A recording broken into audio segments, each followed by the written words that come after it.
Nintendo World Championships NES Edition.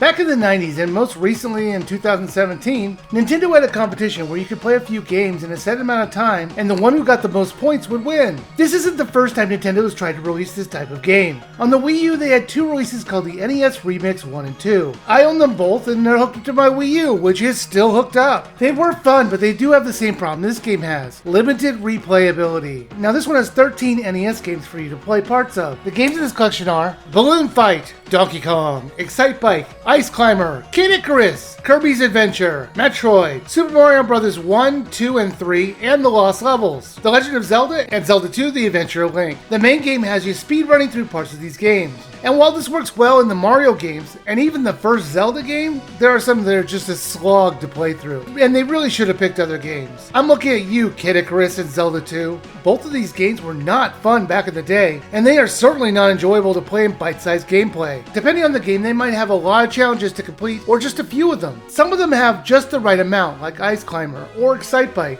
They were just enough to not make them boring, but enough to justify them being on here. However, they really should have massively cut down on the Kirby's Adventure challenges. This game is not made for speedrunning. Kirby is a slow-moving marshmallow, and I think it should have been capped at maybe 6 challenges. It was so unbalanced on which games got more love. Now, there really wasn't any sports games on here. Where was golf, tennis, or baseball? The only game on here that you can kind of classify as sports is Excite Bike, and I don't really think that's one. The goal is that you need to get A rank in every challenge. If you do this, you'll unlock a lengthy speedrun where you have to do the hardest version of the challenge on every game. The best you can do is an S rank, which is practically perfect. However, depending on the game, I think they give you a lot of leeway in order to get the A rank. If you die in a level, it doesn't end. Time rewinds a few seconds and you keep going. As you play the game, you'll see your best run on the screen next to you. So it was kind of like racing yourself, and I like that. It was a little annoying that you'd have to grind in the challenges in order to get coins to unlock the next level. I had to refight Lemmy Koopa, I believe, 30 times, because I really just needed the coins to move on. Why not just save the coins for the avatars? In addition to the speedrun mode, there's also a World Championship, where you can play a few challenges and you put your score up against the others in the world to see who is the best. There's also a survival mode, which has you going up against 7 ghost runs of people who have played the challenges before. They're real people who played these modes. You can see the other 7 players as you're playing. One of the issues I had with the survival mode is that it keeps the same challenges for a certain amount of time, and that gets boring fast. Not all the challenges were equal in enjoyment. Some of them dragged on, like jumping up to a door in Metroid. It was so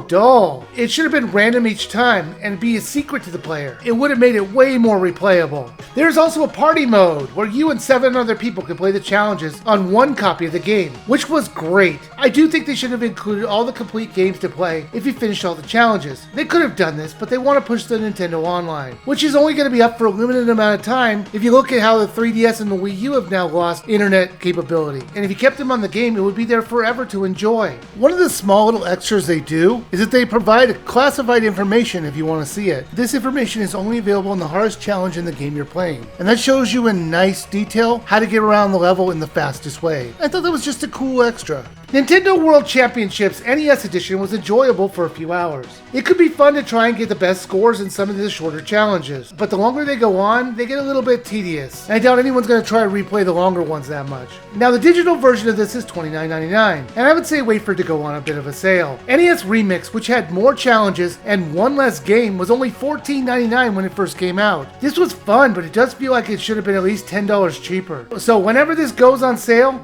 I'd say it's worth it then.